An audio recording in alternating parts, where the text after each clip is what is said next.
Hello and welcome. I know that we have quite a few people that are already waiting to jump into today's event, so we appreciate you being here early with us. My name is Jessica Hunt, and I'm going to be kicking off today's webinar in just about 30 seconds. So we're going to give people time to get in, get situated, fill out the poll question. Thank you to somebody who has already filled out the poll question on the screen. We appreciate that. It's going to help us guide today's discussion. And hopefully we will get some good questions in from our attendees today.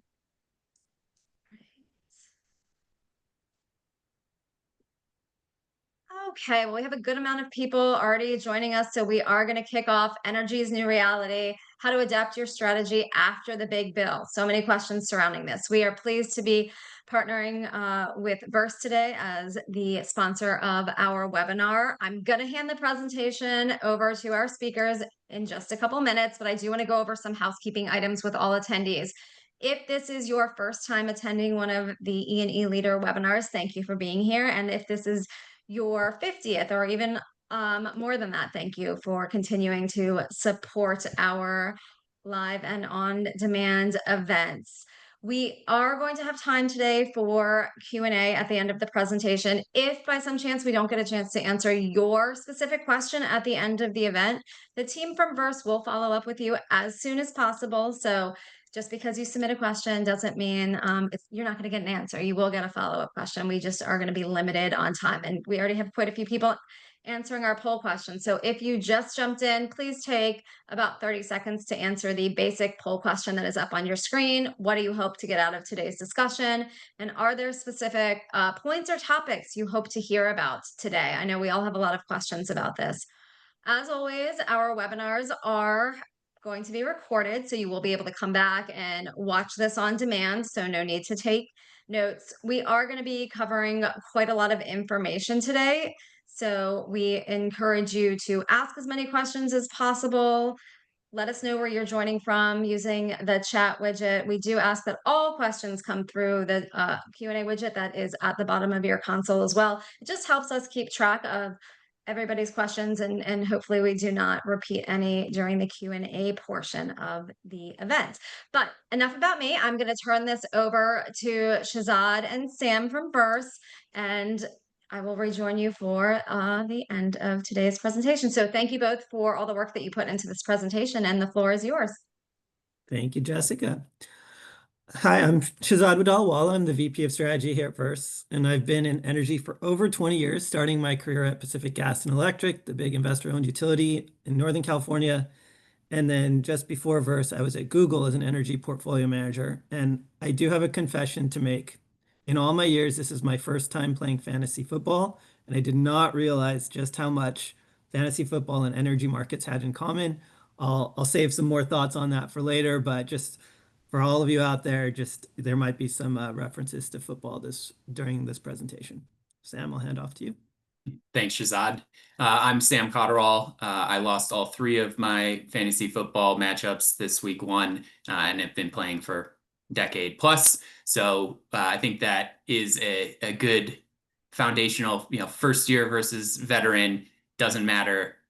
There's volatility across the board, but we'll get into that. My name's Sam Cotterall, Director of Client Enablement at Verse. I joined Verse this year after 4 years with the Schneider Electric Renewable Energy and Carbon Advisory team. And prior to that, spent 7 years with the Bloomberg organization, first in DC, focused on energy and transportation policy, and then later up in New York with the New Energy Finance Group. So excited to be with you all today.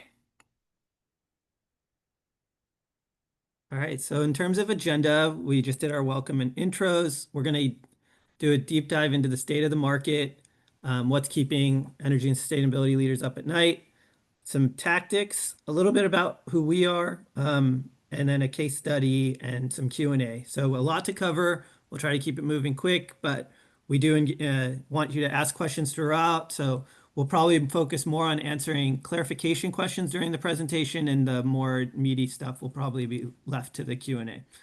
So with that, let's get into the state of the market. So first, let's talk about what are the big changes from the One Big Beautiful Bill Act. Number one, and on the bottom left, you'll see there's an accelerated credit expiration for wind and solar. Basically, everything needs to begin construction by July 4th, 2026, which was 1 year after the bill was signed. And then there were two parts and placed in service by December 31, 2027 to get the full tax credit. That's for solar and wind. For other technologies, they were not harmed as much. I would say and we have on that chart there, storage, geothermal, hydro, nuclear.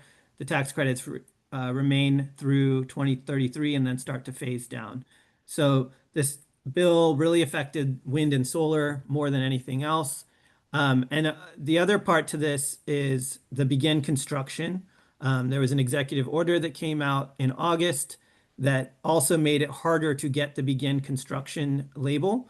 And so that stricter guidance requires, there were traditionally two tests. There was a physical test and a financial commitment test, where the financial was 5% of total cost.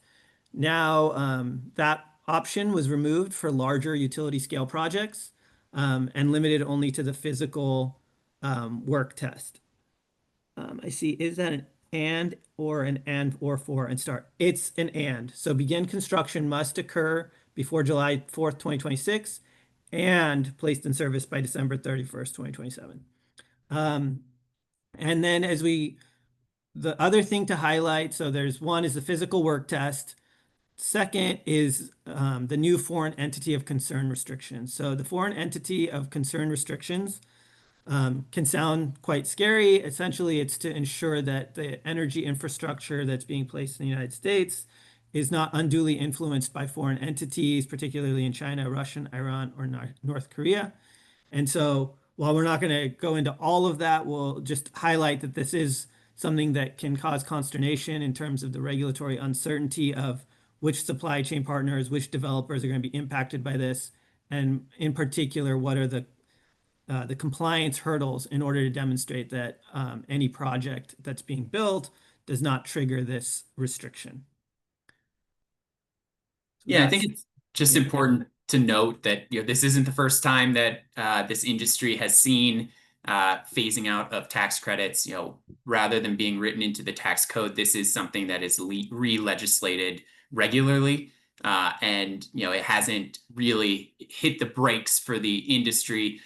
In fact, at least in the short term, the midterm and the long term are a whole nother conversation, but developers and corporates are acting quickly. There's a sense of urgency. We are rushing to lock in projects that still qualify for tax incentives before these deadlines that Shahzad was talking about kick in.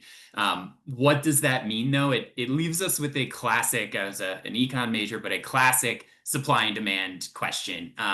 What happens when you have more buyers chasing a finite pool of eligible projects? We've seen those impacts already, and you can see in this headline, or maybe you can't see under the headline, but this article points out a 4% increase in PPA prices since the passage of the bill. So what does that mean? So power prices, and this means that a lot of that power pricing is shifting to developers, and some of you are going to be like, Sam, shifting. It's already been in the hands of developers for the last few years. Yeah, it's shifting even further into the hands of developers. But what does that mean for procurement leaders? I think the takeaway is pretty clear. The waiting may mean paying more or completely missing out, at least for tax credit eligible, full tax credit eligible projects. So the window is open. There's a rush of activity, a flurry of activity, but it is narrowing much more quickly than what we had expected before July 4th.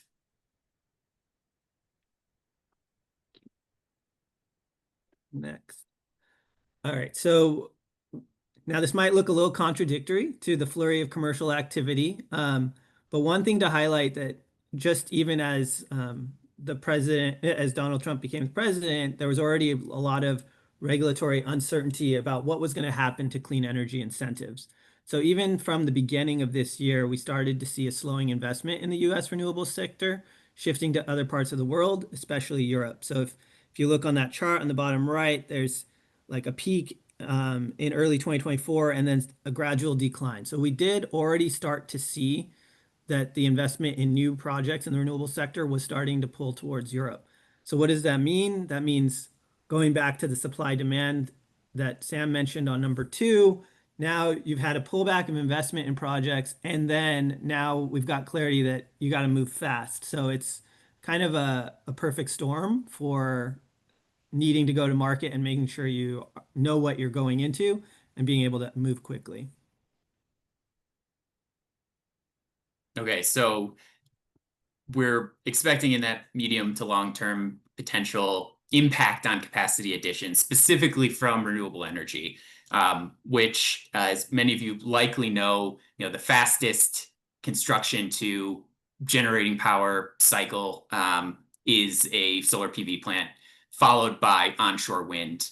And after that, you're looking at different types of gas. So what we're seeing here is just an unclear in that medium to long term what the renewable energy picture will look like. But given the need for electrons, so what you're seeing in that middle chart is over the last about 20 years, it's been a pretty flat demand story in not just the United States, but the developed world, where new demand hasn't been coming on, and optimizing the existing supply around a flat demand was really the planning. That's all changed, and everyone's seen this story. But this is industrial electrification of transportation, and of course data centers and AI, the buzzword of the last couple of years. So something really important to point out here is a lot of thought has gone into, or a lot of questions around, okay, can the other technologies meet this demand? And what we're seeing in the natural gas build out forecast is kind of business as usual, and a lot of this has to do with long lead time on gas turbines. So in that kind of out to 2030 timeline, we're seeing around 9 gigawatts a year of capacity addition from gas, but that's about what it's been for the last 2 decades. So the real question is, where is this additional supply going to come from? And I'll add also, like, this is the projection of the build out, but one other thing that we're seeing happening is there's a lot of plants that were supposed to retire that are not going to retire, because with that energy demand growing in that middle chart, we're seeing like the MISO market giving emergency orders to retain plants for reliability reasons. And we're seeing capacity markets, PJM and Pennsylvania, Jersey, Maryland, and then the Mid-Continent ISO. They're seeing higher capacity prices than ever, which is sending strong signals to retain all the current resources that were probably on the verge of retiring, where markets were just a few years ago. So that story is also playing out. So yeah, I would just highlight that we're seeing a lot of plants that were expected to retire remain online and get recontracted. And most of those planned retirements are old coal plants, old natural gas, relatively inefficient compared to new natural gas turbines. So for those of you with an S in your title on this call, yes, that means that the natural decarbonization of the grid is not necessarily going to happen the way that it was forecast to happen not too long ago. So I guess one of the takeaways here is we're not thinking about renewables in isolation. The grid you're buying from is evolving fast, and the strategies around risk and cost are really going to need to take into account this diverse generation mix. So not just wind and storage. And I'm wondering, Shahzad, we have one picture here that we haven't touched on. What are your thoughts around utility scale storage? You mentioned it from a tax credit incentive on one of your first slides. What does that mean in this context? Yeah, so utility scale storage is one area that's not slowing down. We're seeing all projections that it's going to continue to grow. ERCOT has had massive build out of storage. And even as we see demand growth, the leading market for demand growth is in ERCOT in Texas. and we're going to continue to see a lot of build out of storage, of renewables. One thing to highlight, and Sam mentioned the long lead time for those other resources, even without the incentives, in terms of getting capacity online, solar and storage continue to be the fastest way to get somewhat like firm, reliable energy to meet all this growing demand. So we expect to see storage to keep growing and be a big area of interest. And quite frankly, a lot of corporates haven't looked at storage. It's been more of like a niche thing, and we're starting to hear more people talk about like, where does storage fit into my portfolio? And so just highlighting with it being a beneficiary of these tax credits, and there's more and more opportunity for storage going forward. So that wraps up our state of the market. Where are we? Where are we going? I think, in speaking with our clients and just talking to the industry as a whole, there are pieces of this that are keeping leaders up at night. So we're excited to dive into some of these and hopefully at the end recommend some tactics and ways of thinking about these problems to help navigate. So quickly, Sam, before we move into that, I saw that there were a couple questions, just want to acknowledge. So one was around like what's the likelihood of meeting the timelines in terms of getting start of construction by July and then meeting the COD. Given the lead time for projects and interconnection, you pretty much have to be pretty late stage already to feel confident that you're going to get there by December of 2027. In particular to get the financing that's needed. So a lot of these projects, many leaders are saying, I need to sign something within the next 3 to 9 months, really. And in order to make sure that the project is comfortable with my signing it and that they can meet all the requirements in terms of like getting that tax credit.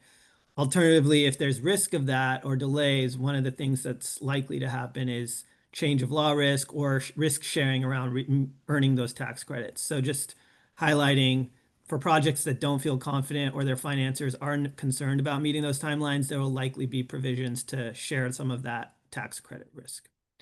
So that was one question. There was another one about, is storage renewable?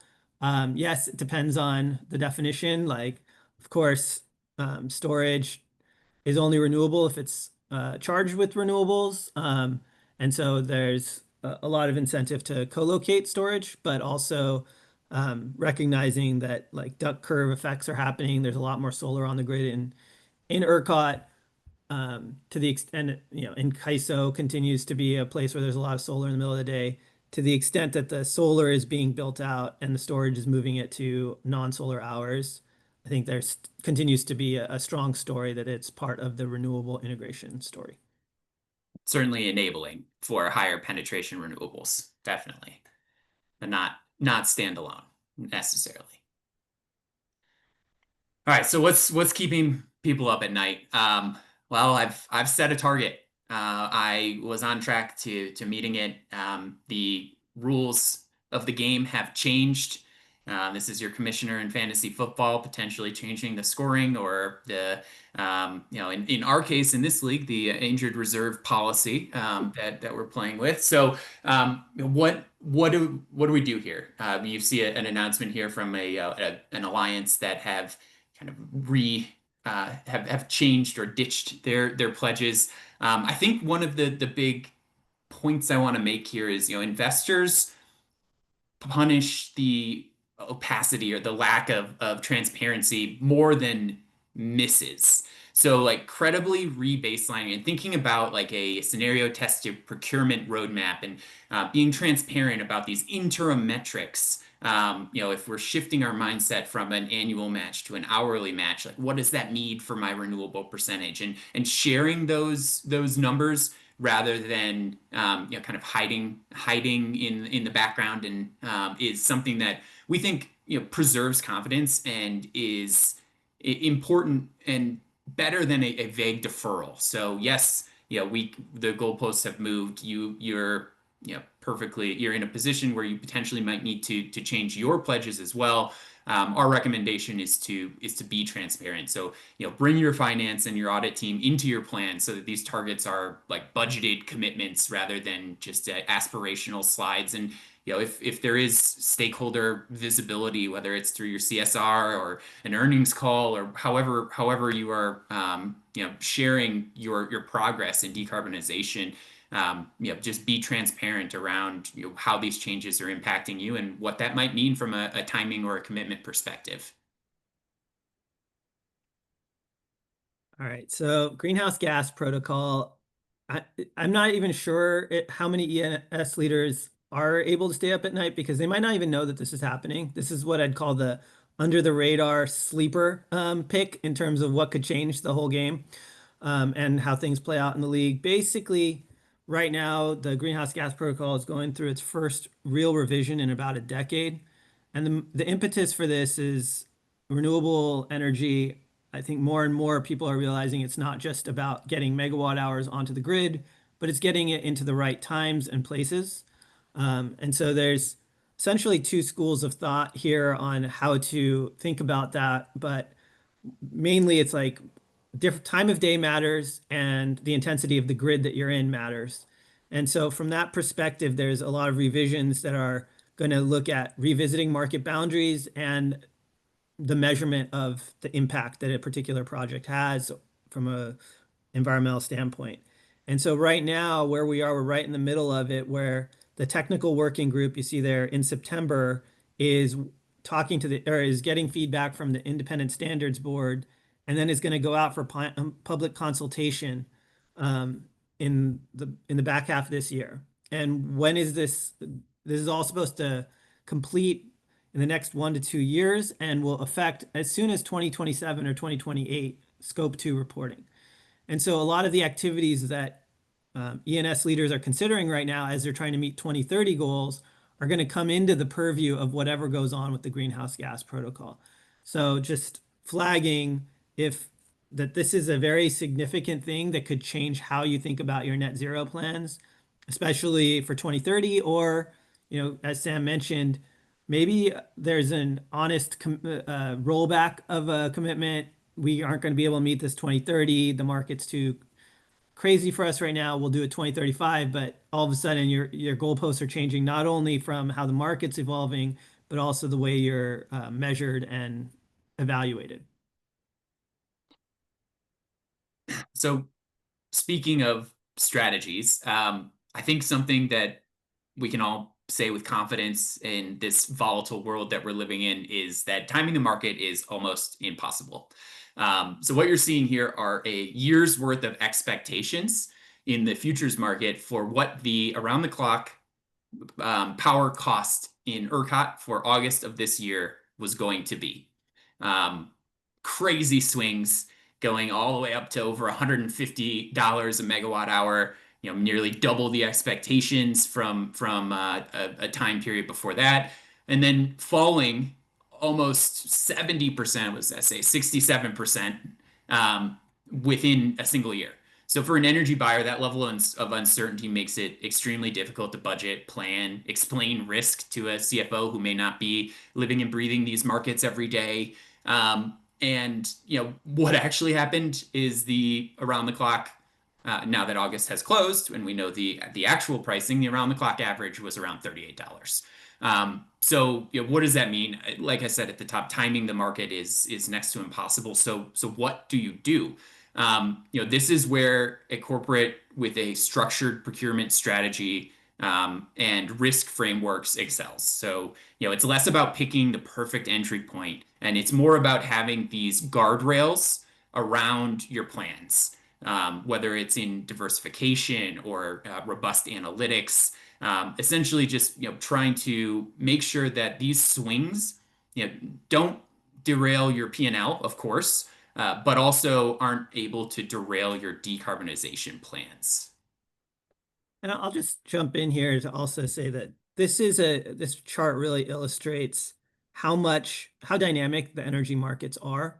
So one thing is I've seen lots of presentations that have like a point estimate of what a particular power purchase agreement or asset is going to do, which doesn't really show the uncertainty of what that could do. And so I'd say my recommendation here is, getting your leadership comfortable with why are we doing this? From an additionality, environmental leadership standpoint. And I'd be nervous to have someone go, we're going to save money every year because based on this chart, there could be some years like where that price was $153, or a few years ago, ERCOT prices, I think in August averaged over $200 per megawatt hour. That, if you are a buyer of clean energy selling into that market, that made your program for the year. However, if you're looking at that 38 right now, all of a sudden, if it's looking like a big spend number. So just understanding that this can happen, this is part of being in an energy market, and is business to be expected is part of the story, not just I know what it's going to be crystal ball, because no one can do that. Yeah, and I glossed over the word analytics, but I think that's a big part of it. It's, not just forecasting, but it's reforecasting as this dynamic market changes, in real time. So I think that's a big part of it is not just setting expectations, but managing them on an ongoing basis. All right, so this is the foreign entity of concern and regulatory risk exposure. So as an environment and sustainability leader, all of a sudden I'm faced with potential national security compliance risk. It's really muddying, like, and scary to think that now all of a sudden my sustainability objectives are at risk of, like, you know, compliance. So I'm not going to go through these line by line, and that I would highly recommend having a tax counsel for any of these questions. But just flagging that this is something that should be managed and observed and make sure that it's considered. So that if you are doing any clean procurement with and signing any contracts, this is a very important thing to just keep in mind, that this is addressed in those negotiations. Yeah, and I'd just add and say in particular, the majority of what's available in the market to corporate buyers right now is solar PV, and a large portion of that supply chain could be or is tied to many countries that would be considered in the FEOC restrictions. So just making sure that your supplier, your counterparty has their ducks in a row is certainly an important thing. Probably more so on PV and storage for that matter than wind, which has a very kind of Western domestic supply chain in many cases.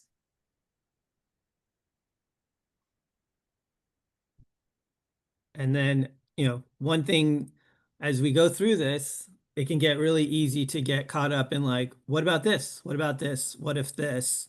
And so part of the challenge here is also making sure that it's a digestible number of scenarios that are being analyzed. And, like we showed the uncertainty on the spend or on the revenue in ERCOT, having hundreds of scenarios is probably diminishing marginal returns after you've got a few of the key ones outlined. So one thing to mention is you're going to hear a lot of people saying a lot of different things, and just kind of distilling it down to a few scenarios is going to make it a lot more manageable to think about and reduce the cognitive load that the leaders are facing today. All right, so maybe a little bit of doom and gloom in the what's keeping us up at night, but have no fear. There are strategies and tactics that we're seeing clients and industry taking to manage the current situation. All right, so I was just saying, and they differ based on who you are in the market. So yeah, Shahzad, sorry, I didn't mean to cut you off. no worries. So the biggest question is move fast or pause. And it can be different for different people. And having been at large companies, I can say, one thing about established clean energy programs is what we're hearing, and what makes sense there is a strong drive to accelerate procurement, to take advantage of as many of those tax credits as possible, basically getting while the getting's good, so to speak, and just feasting on any projects that can continue to be at lower costs because there's a broad expectation that the PPA or power purchase agreement prices will increase after the tax credits expire. Yeah, but not every organization with targets or commitments has an established clean energy program with armies of individuals with decades of experience. But let's be real, like your core business in a lot of cases is not energy, and your organization might not be equipped the way that some other organizations are. So when we're thinking about, obviously, I think without name dropping, you know who these established clean energy programs are, but most of us probably aren't in that category. So we've broken it down into two other categories, and we're thinking about emerging programs. We're thinking of those who may have already done a deal or have green tariffs in place, have been buying RECs or EACs in different markets around the world. Maybe this program went to market at a time where it was a buyer's market, and that first deal that you did look good and might be making you money. The dynamics have flipped. Like we talked about this in the state of the market. It is a seller's market. The developers are having more influence on pricing or control on pricing and contract terms. So what does a program that's an emerging program do? It's decision time. It essentially is the takeaway here. So do you double down on the strategy? Do you maybe like normalize from a portfolio level this P&L and say, okay, well we did really well, and with our first deal we can kind of offset that with our second deal. Essentially, it's this game of musical chairs right now, and it's are you going to get a seat? So yeah, that means just looking at your strategy and your risk, and not spending months and months in procurement with little to show for it, but probably making a decision to go or no go. And then there are first-time buyers or our new entrants. Welcome to the world of renewable energy. Fun time to be getting in the game. This is Shahzad in fantasy football, by the way. So the market can feel daunting. We're talking about some of this doom and gloom, but it's not all doom and gloom. There are real opportunities right now. So, if you have already built internal alignment and you've talked to finance and risk and your sustainability team is on board, it's not necessarily too late to run a solo RFP and go to market. That said, what we're seeing a lot of companies in this position do is join cohorts. So team up, whether it's with your industry or an organization that may be a frenemy. That there is an opportunity to leverage a shared balance sheet, shared smaller bite of the pie, if you will, and share some of that risk and complexity among multiple buyers going at it together.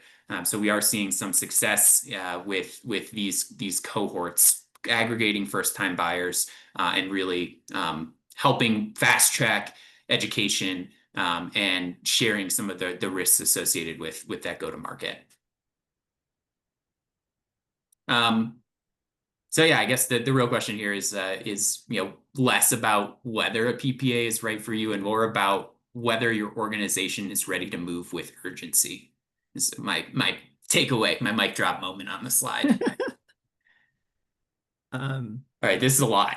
Yeah, so we're not going to go through this line by line, also in the interest of time, but just want to highlight a few things, whether that the tactics do differ if you're large or small.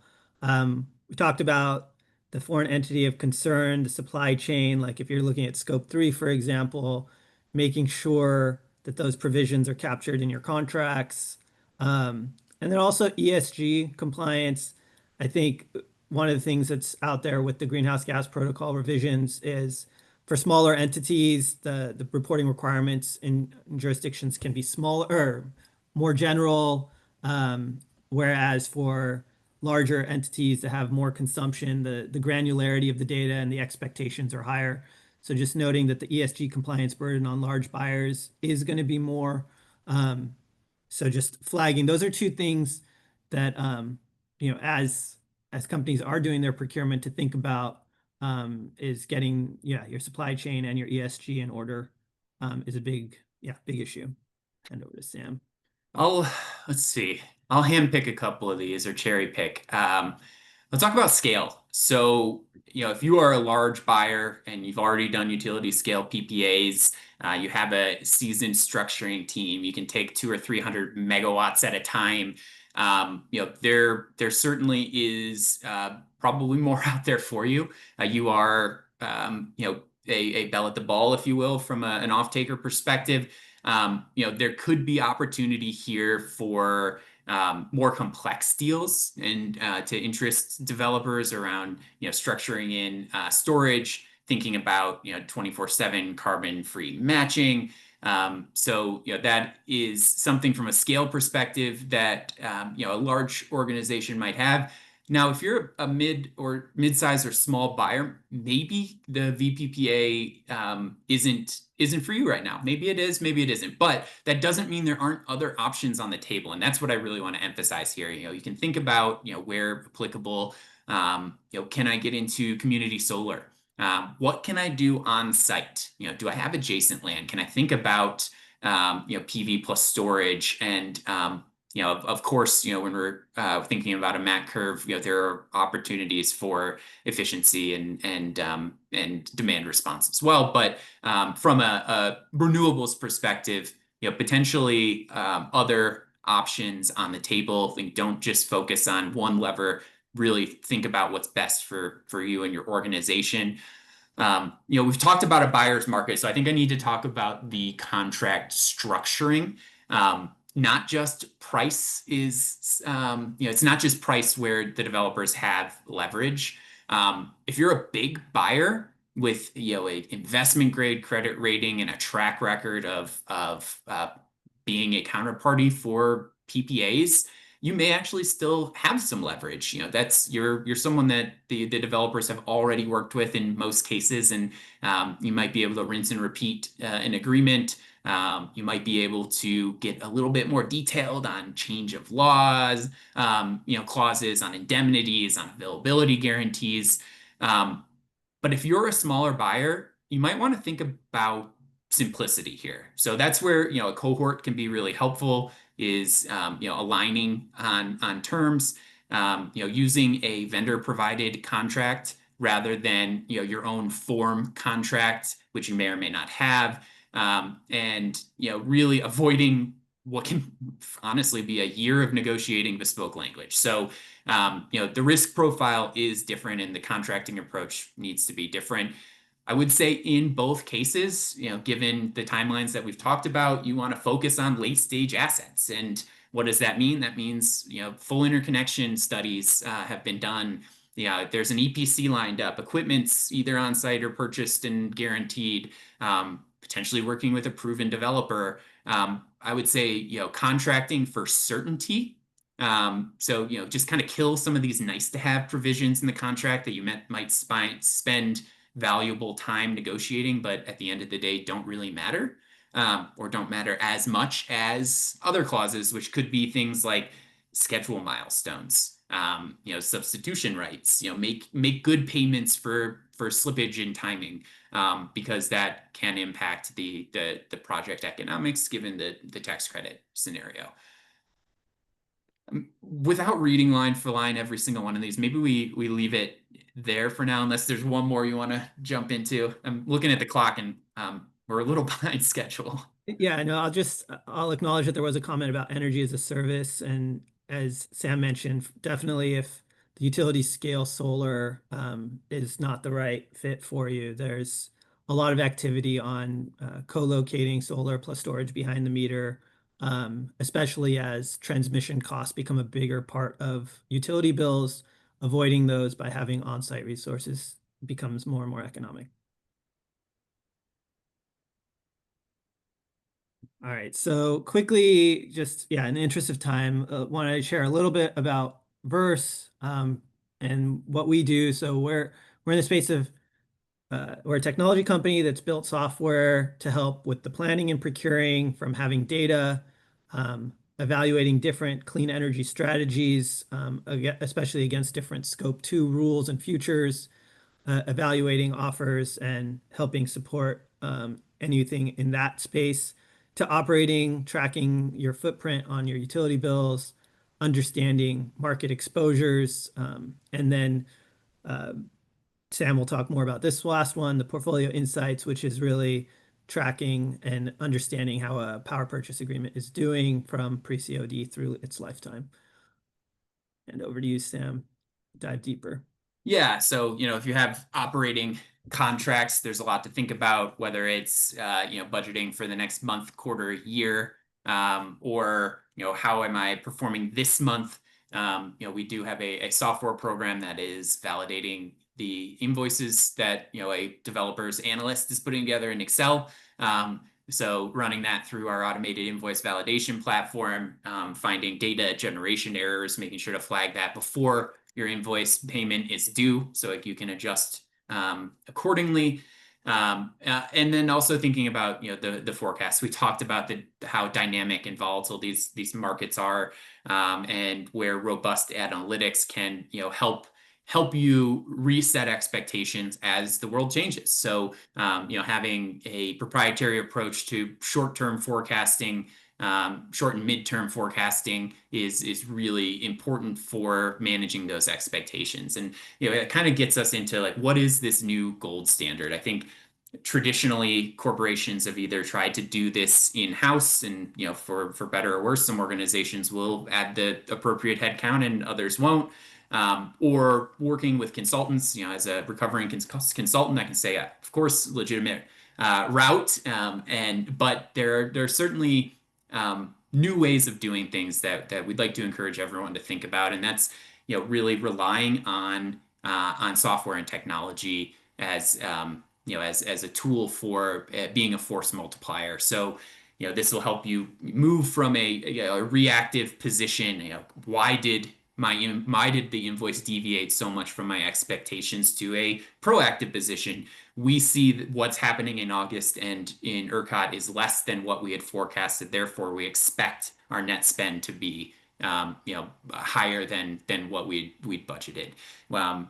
Which helps avoid that scrambling for missing budgets, for missing key communication with stakeholders.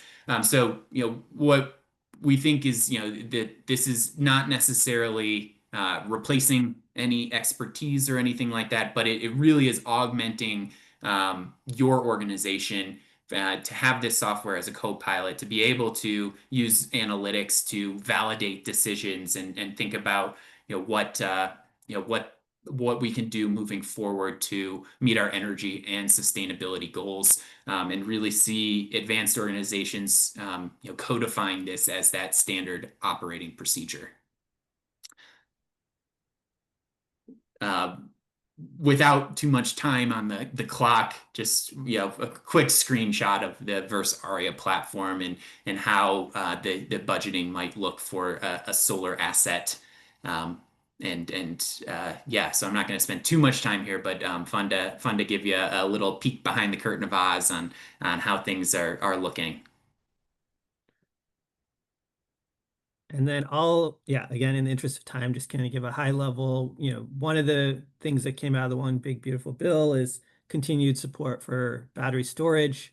And so there are a lot of corporates starting to evaluate battery energy storage solutions. And so here we're just highlighting, there was a customer that was asking, how does battery energy storage create value in my portfolio? How would I operate it? And what specific projects create the most value?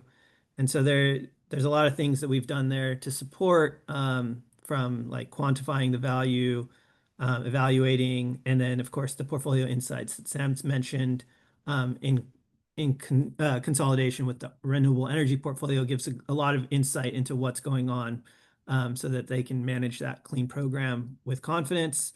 And of course, I've lived and breathed this. There's a lot of spreadsheets that can go in. Energy markets have a lot of data, interval data, sitting in lots of spreadsheets. So a lot of the result and value is also just getting everything in one place for one holistic view. And we're very proud of the work we did here. So I just want to highlight, if you're thinking about storage, that's another area that we've really been focusing on. And Sam, if you go to the next slide, just kind of some sample analysis of like what are the value components of these different offers from like the ancillary service markets where they support renewable integration in wholesale markets to the energy arbitrage of moving from low value hours to high value hours. And we talked about the different tactics for different organizations. This is front of meter. This is standalone utility scale storage, mostly that you're seeing here. Important to note that this similar analysis can be done considering load for a specific site behind the meter, and understanding what kind of IRR you might expect if you were to add certain flexibility, whether it's through storage or cogen or other technologies. Deep breath. I think that might be, yes, the last slide. So we successfully saved some time for questions. I see Jessica coming back on here. Yes, and I was going to say before I jump into some of the questions I have, there were a couple that came in through the chat, talking about private sector partnerships. And I do know last year there was that was kind of the big theme. One of the things that we covered at Lean Leader was the public-private partnerships, and even more so now with a lot of federal contracts and federal money that went to renewable resources in the past. It's not always there. So the involvement of the private partnerships and the private sector, and how have you seen that play out? Great question. So there's, I would be remiss to not mention data centers in this conversation. Like there is a lot of policy debate, and the system operators are really struggling to figure out, and utilities, quite frankly, how to operate in this world where it's not like gradual load growth of 1-2%, but like I want thousands of megawatts in your grid. And answering the question is the utilities are, having been in the utility world, like the question, working at PG&E, the investor-owned utility, one of the big questions is how do you connect these large loads and not harm your other customers? And so that's a really big debate right now. Like capacity market prices are going crazy in PJM. And I know it's easy to point the finger at data centers, but also there hasn't been a lot of build out for a long time. And so now we're seeing kind of the consequences of not building and like long lead times for these new assets. So I would just highlight that, there's a lot of creativity going on around like how do you build microgrids behind the meters. We're seeing obviously the resurgence of nuclear, and as a result of this, so co-located nuclear, small modular reactors. So the commercial market is getting creative, but there is an active policy like speed up interconnection, reform these processes. That's also very top of mind right now. Do you think there was any way to predict that, there would be such a demand in such a short period of time? You mentioned data centers. I live in Maryland, and Northern Virginia is home to like 70% of it. So, I mean, was there a way that the country could have planned better, or was it just something that came about? I mean, I don't want to say so quickly, but it was not in the news, and then all of a sudden it's everywhere. Well, I asked ChatGPT in 2020, but GPT-2 didn't have a good response for me, unfortunately. I didn't even know about ChatGPT in 2020. But yeah, I think it's interesting. The grid was really built around mega assets, like transmitting from one single source to a lot of users. And what we've seen as many, many smaller assets are generating is that the grid wasn't really prepared. And that doesn't answer your question of could we have seen this coming?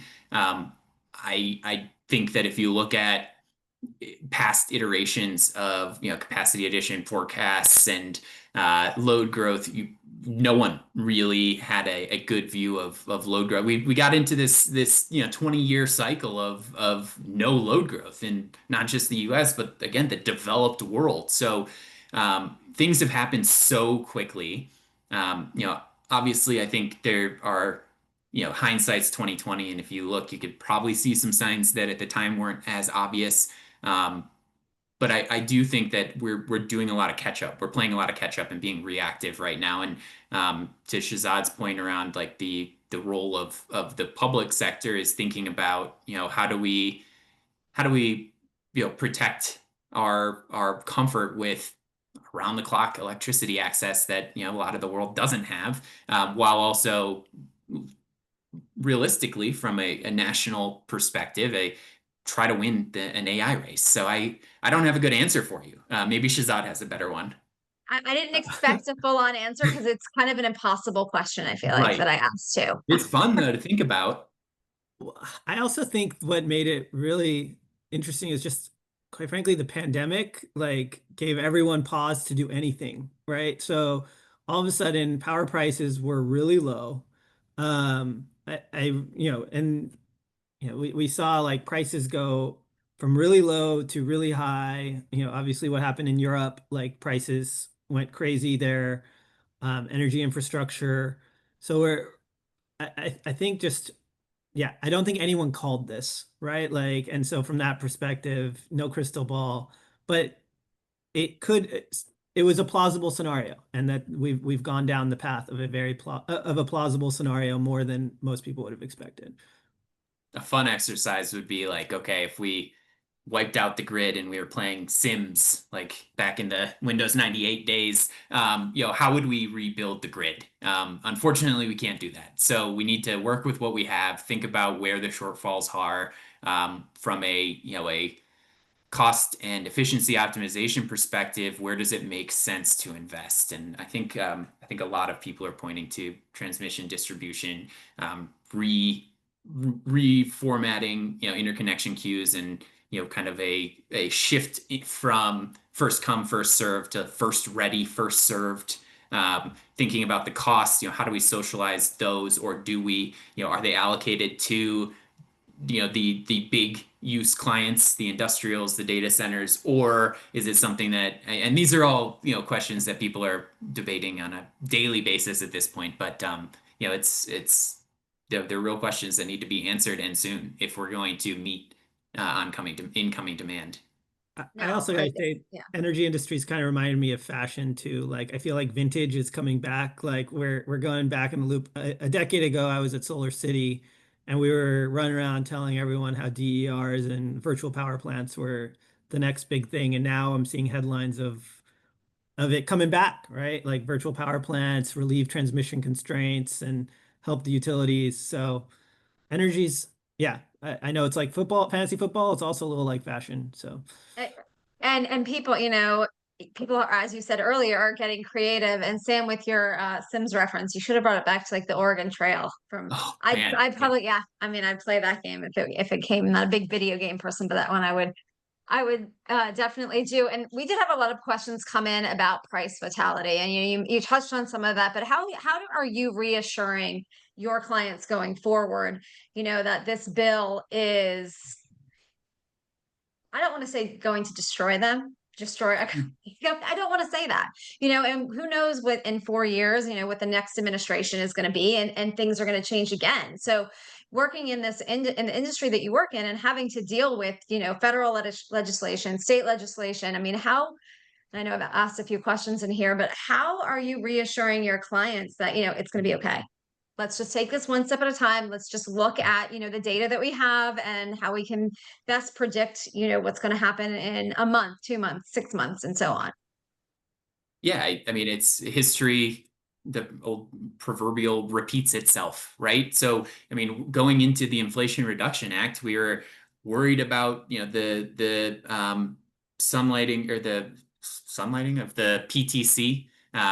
We were worried about the existence of tax credits.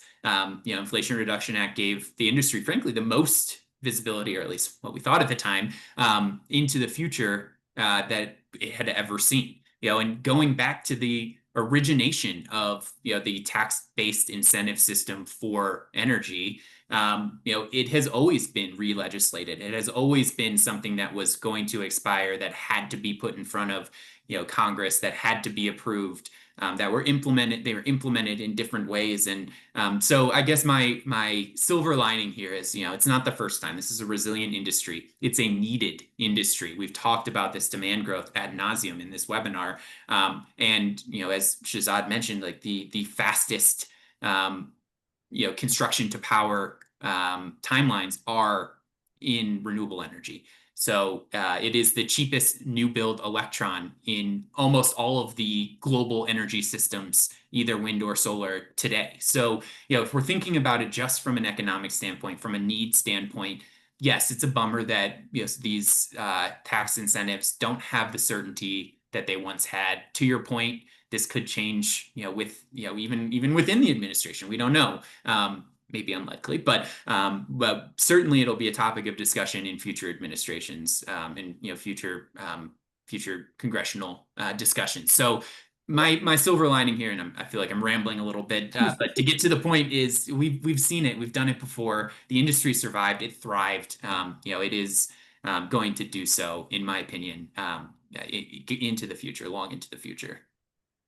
I'll just say quickly, one of my favorite expressions in energy is don't let a good crisis go to waste. I remember when Hurricane Katrina happened, natural gas prices went crazy, and then all of a sudden California was like, we need to do renewables. And that hurricane got started an entire industry that now we're talking about, that's a global, phenomenon, right? That solar is now the most prevalent and growing resource in the world.